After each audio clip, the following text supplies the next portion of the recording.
Welcome everyone to our 3x30 Coffee Chat series, Imagining Futures, a Black History Month special, brought to you by the Sheridan Alumni Office, the Student Leadership Development and Engagement Team, and the Sheridan Student Union.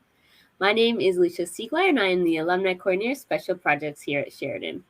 Thank you so much for joining us today for our second coffee chat in this series.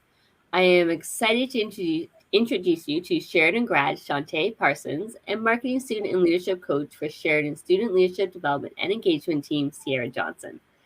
Shantay is a production coordinator at Chorus Entertainment. She holds a BA in Film and Media Studies at York University and is a graduate of Creative Industries Management at Sheridan College. Shantay provides opportunities for emerging talent and creates space for collaboration within her community. She specializes in creating financing and marketing, which has aided her to create a consultancy agency to provide knowledge to upcoming businesses owners and artist professionals. This experience has also led her to launch Black Creative Alliances.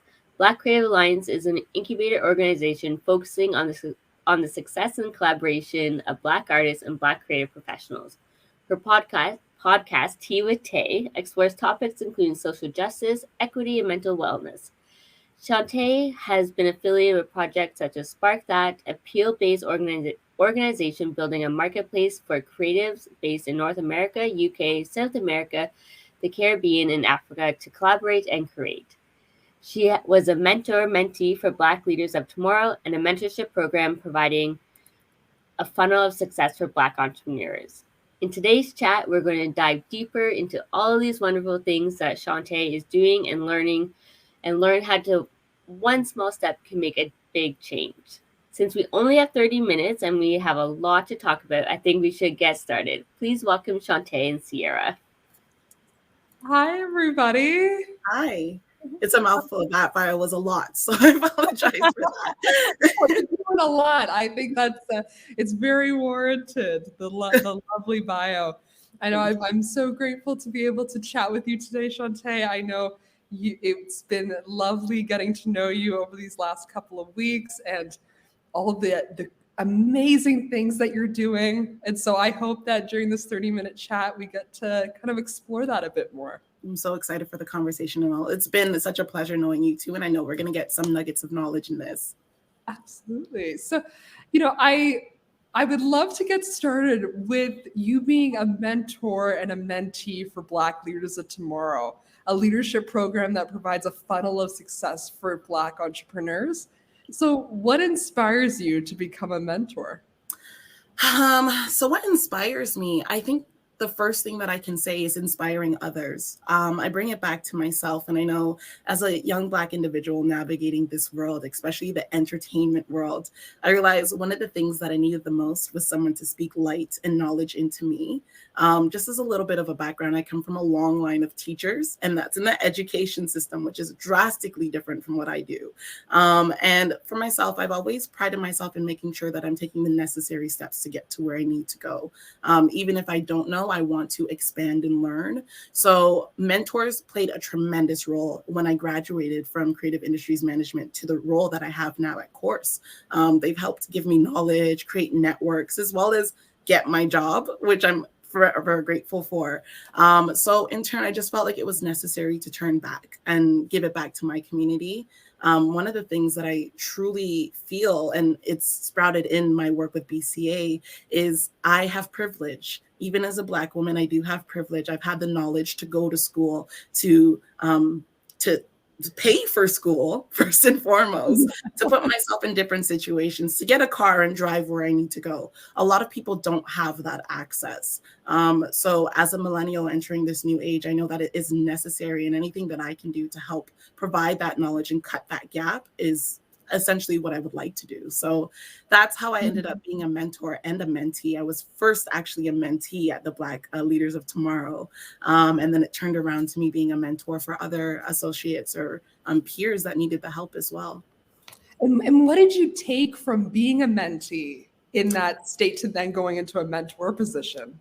So it was kind of a shift, but it was natural as well. When I entered the program as a mentee, it was for my development with BCA. I really wanted to just get a business plan, get everything sorted out. So I was kind of in a student mindset. However, a lot of the things that I was learning and the people that I was engaging with, that leadership just came out somehow, some way. And I feel like when you gravitate to certain things, you have to follow that. So similarly, although leadership, even though I was in a position of learning, I knew that there was a level that needed to lead as well.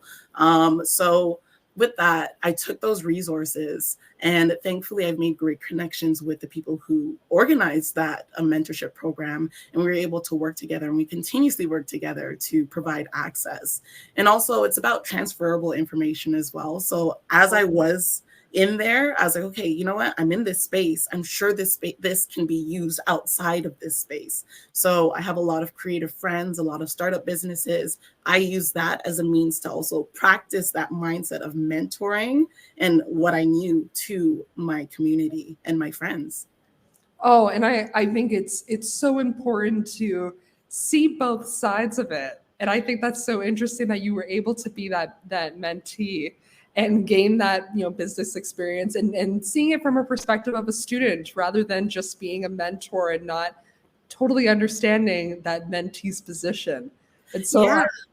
And yeah, to kind of jump on that as well, it's quite a beautiful synergy because it's one and the same. Even if I'm a mentee, I'm learning, but I'm also giving as well. And as a mentor, I get as well as I'm giving. It's an exchange, you have to learn both ways. And anyone that I have mentored has helped me gain more skills for what I need to do to move forward. And vice versa, I hope that I provided knowledge and insight and new perspectives to the mentees or the mentors that I have had.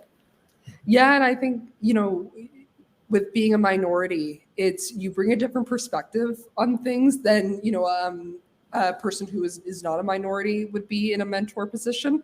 And I think it's so important, especially in this day and age, to give those young mentees the skills and the confidence to go out and do great things. Because seeing yourself as somebody who is a minority, it's so exciting to go, okay, I can do it too.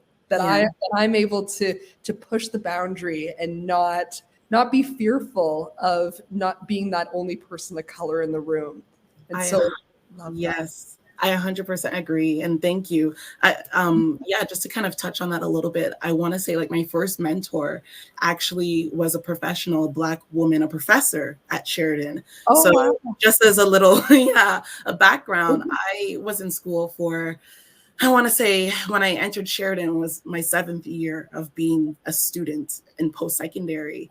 And I did not encounter another Black professional or educator in those 7 years. So when I was in that course and I saw her, there was just a connection. And I think going back to what you were saying, that was my it's possible moment. And that was kind of the drive for me to say, let me make sure this is possible for other people. Because you're so correct. Like as a minority or as someone who doesn't like just anybody, you always provide a different perspective on it's like, yeah, it's just that you wouldn't think, but it's so important that we work together because we're seeing things differently.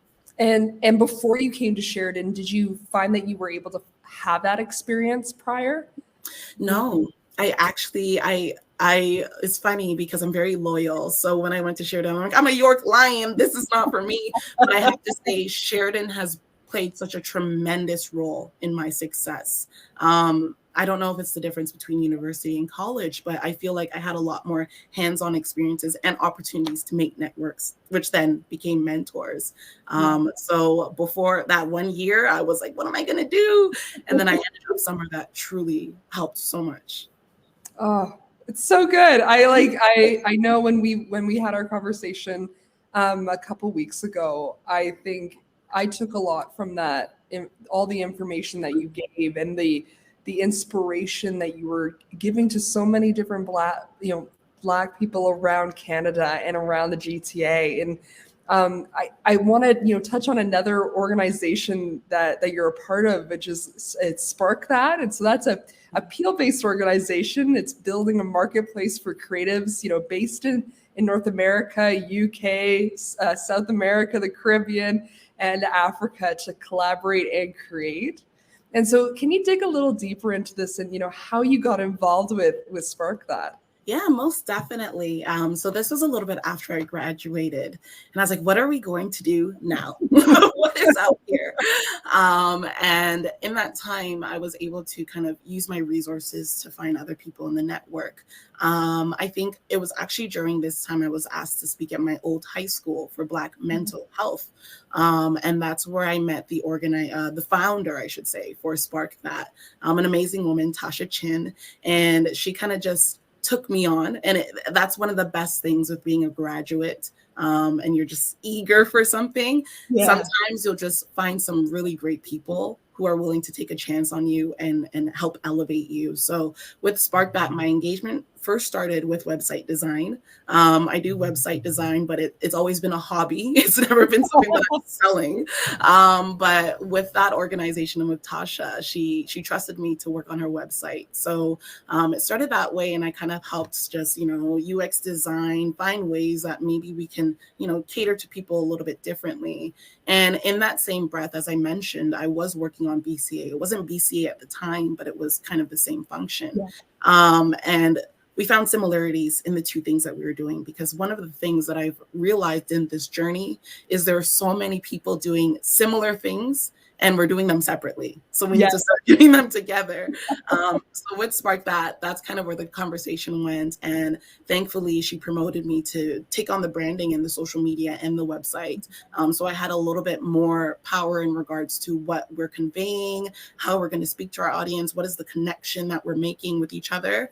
And then through that, it's just been a blast. Like we've been able to collaborate. We're actually working on a series of events coming up soon with Spark That, hopefully affiliated. But it was just the nice idea of creating these relationships in different organizations and different people so that we can essentially go to the same path and fight the same mission and goal. So that was kind of my affiliation with Spark That. And there's so much more to come with them too.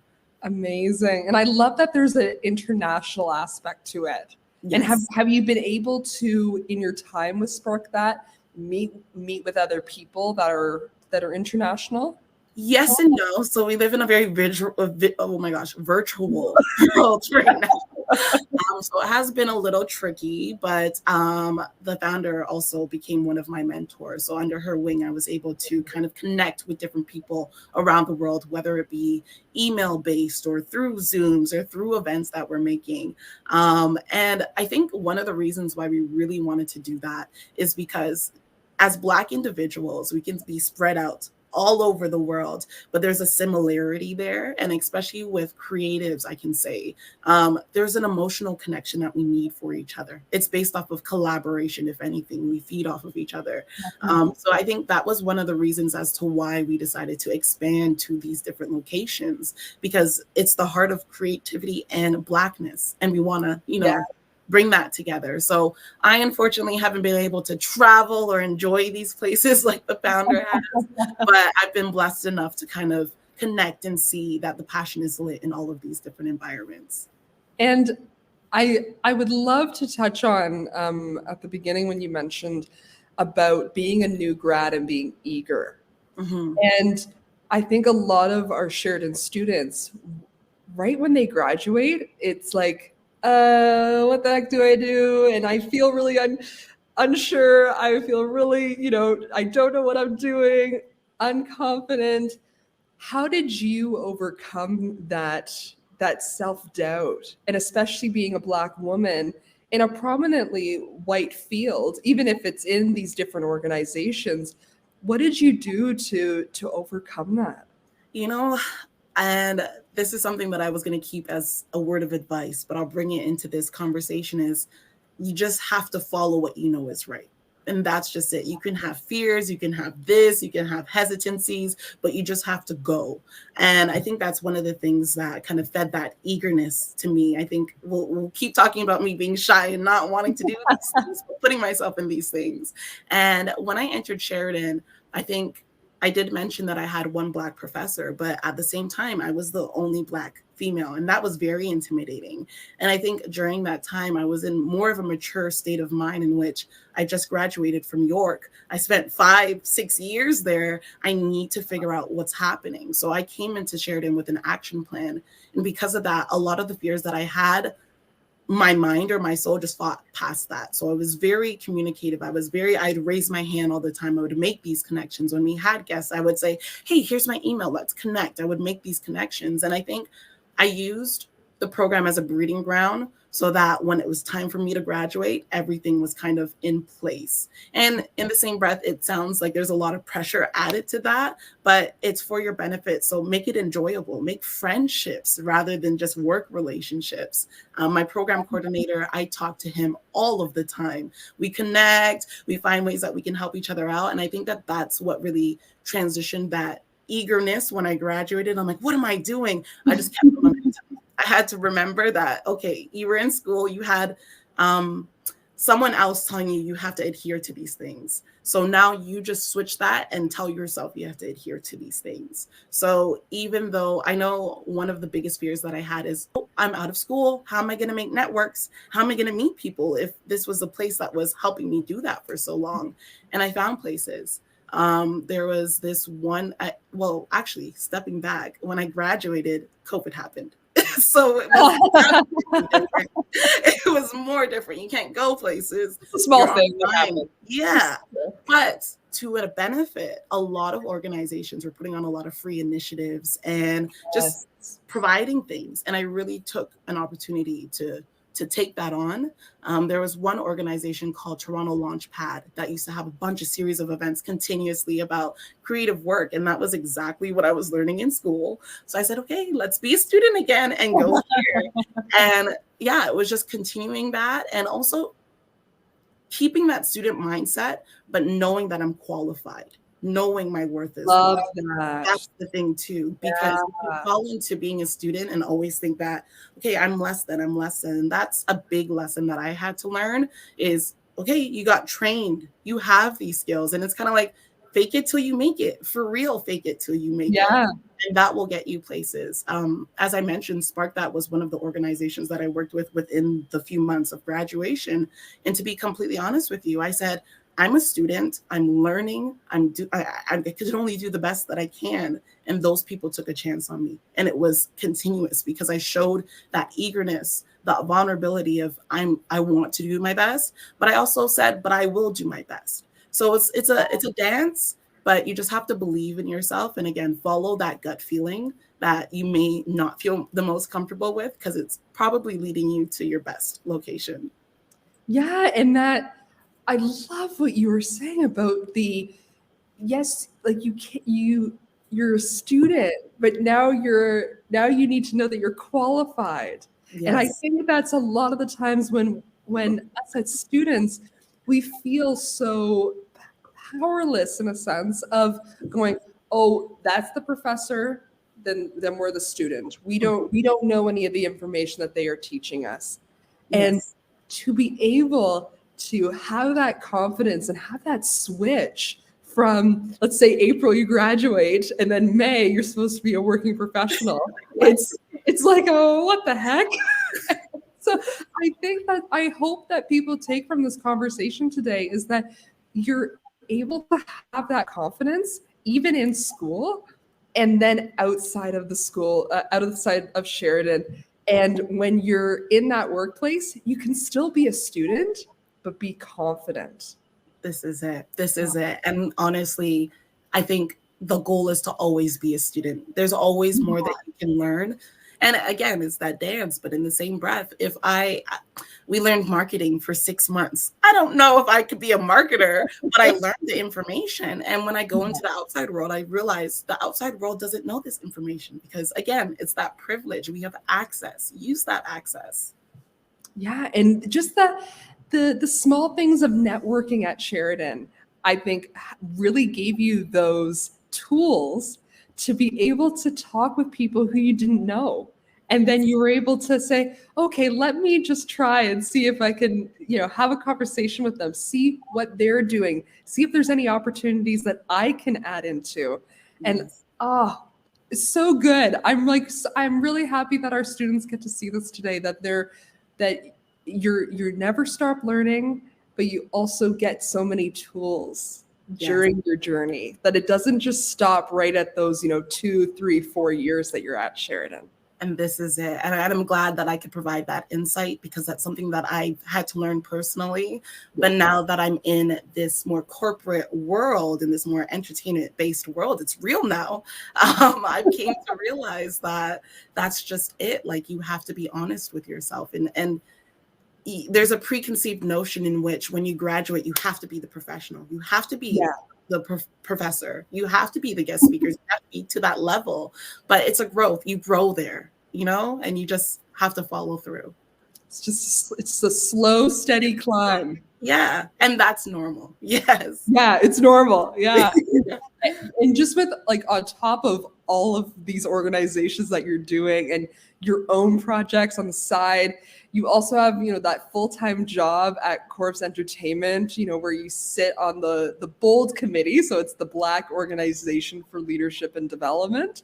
Yes. And for those who want to create and make a difference in their place of employment, what do you suggest?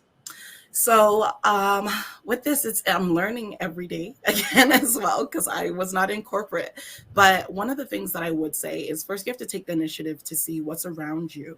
I was thankful enough to be hired from an individual who was a part of the BOLD committee, and she let me know about that up front. I've never been in a job where they had ERDs, as we call it, for different or marginalized communities. So I definitely took that on. And shortly after, they asked me to be a part of the steering committee, and I've been working with them ever since. So I'm starting to see the back end of things. And one of the things that I would say to anyone who's looking for a way to make a difference in their workplace is start looking at the diversity, equity, and inclusion departments.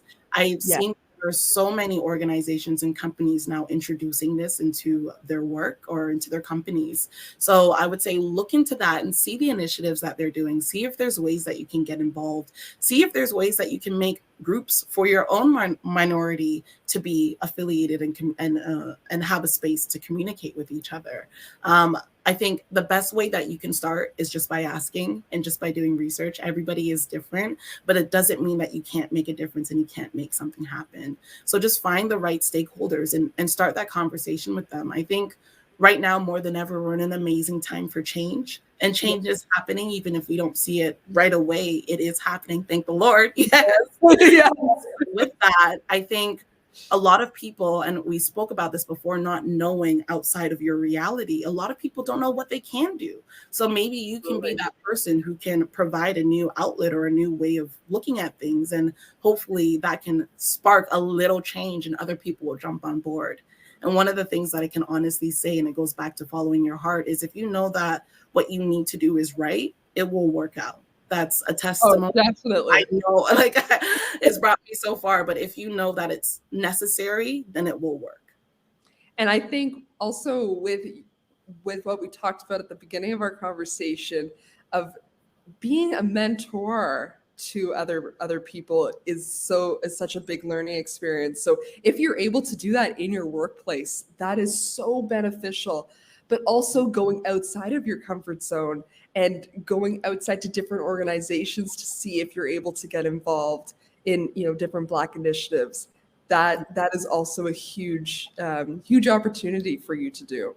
Definitely, I would agree. And even with that too, like you bring people together, you bring things together. So if your internal, if your immediate company or school or whatever is not doing anything, just like you said, look out. See what else is there, and maybe somehow there will be a pathway in which they can kind of collide. Yeah, definitely. Yeah. And I think we have a question from our lovely audience today. Were there any opportunities you turned down because you felt that they were not a good fit? Did you have a list of things that were non-negotiable?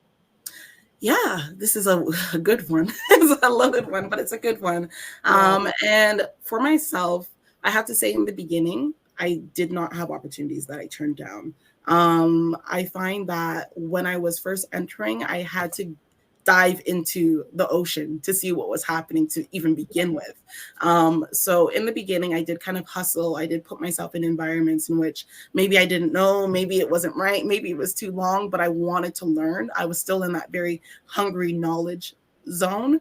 And when I got to a place where I was a little bit more comfortable with my skills and abilities, that's when I went back to the drawing board and started to say, okay, Shantay, now that you've put in the work to truly understand what you can do, what you can't do, what the environment really is out there, now let's bring it back to yourself and see how you want to do this in the future.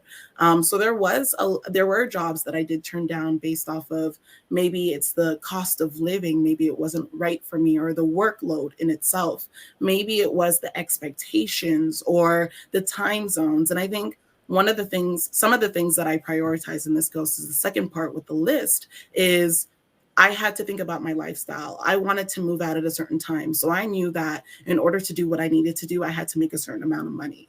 And then in that, because sometimes people just put numbers on things without calculating it, I also had to go back to what I was doing and see what was reasonable for the things that I was doing. How much was I willing to put in that wouldn't be a cheap shot at people, but they would be willing to invest in. With that, I am in Brampton, so I do commute often. So that was another thing that I had to put into perspective. Where am I going? How am I going? And what times am I going? I think, if anything, COVID has created this world in which you have to be very strong with your boundaries as well. We're kind of online 24/7, which can be a great thing if you want to get work done, but sometimes it's not good for your mental health.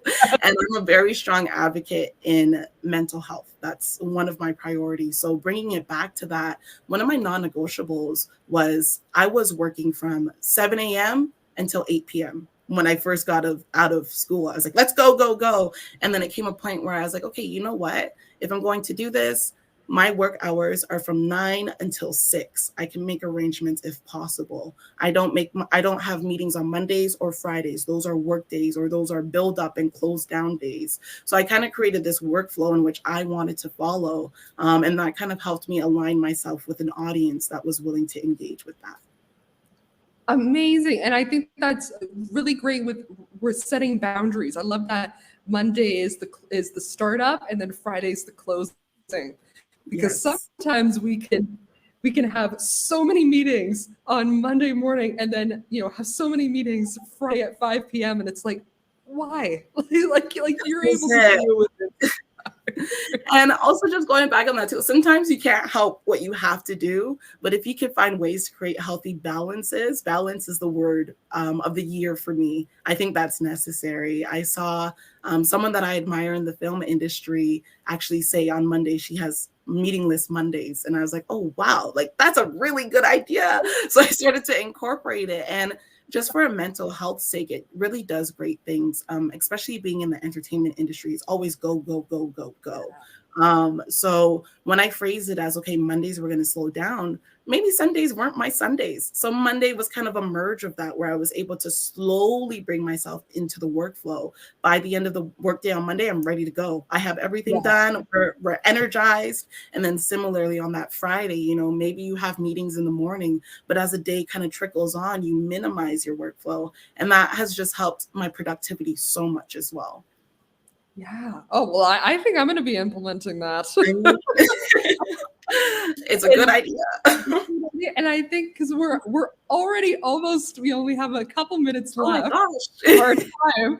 But just want to kind of add that, 2020 was just, a great awakening for so many people, and kind of that eureka moment of, kind of shaking everything up. And so some say, things cannot be healed until revealed. And so do you feel hopeful for the future and the direction that we are heading? 100%. 100%. I feel more hopeful. I definitely agree. 2020 was a great awakening. That was the perfect way to phrase it. And I think in 2020, a lot of us took the time to stay still, which maybe we haven't experienced in a long time. I know that I was getting like very nostalgic cabin fever. I'm like, am I in high school again? The first time where I didn't feel like I had to do anything. But that also gave me time to step out of the societal pressures of what we need to do and how we need to do it and what we need to be and say and all of this. And that allowed me to kind of come back to myself and realize what I need for myself and for my community. And again, going back on what I said, if you trust that gut feeling, that purpose inside of yourself, that's what's going to bring you forward. So as I continue that, and as I see other people that I work around, I feel so hopeful for representation, for creativity, for collaboration, for awareness, for advocacy. I've seen such amazing initiatives happening and great awakenings and knowledge being bestowed on all of us. So I definitely do feel like there is hope in the future. I think one of the things that we do have to be weary of is because the world is opening up again and because things are kind of bringing us back in, we have to be diligent with what we've learned and continue that in the midst of people or things telling us, no, that's not the way, or no, we're not going to collaborate, or, oh, there's hierarchies. You have to be true to what you've been exposed to. Definitely. Well, I think that is a beautiful wrap up for our conversation today. And I'll bring back Alicia to close it off. But, it was so lovely. I think we got lots of great tidbits. Yeah, it's a pleasure speaking to you always. We can never stop. So I'll stop now.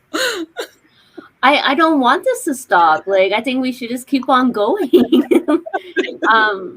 Shantay, for somebody who says, I'm so nervous and shy, I mean, you're fantastic. Thank you so much. And Sierra, you are just a shining star too. You both are just lovely ladies, and I enjoyed working with you guys so much on this. Absolute pleasure having both of you here with us today. I can definitely say I feel inspired and encouraged. So thank you to everyone who attended today. I hope you all enjoyed it as much as I did.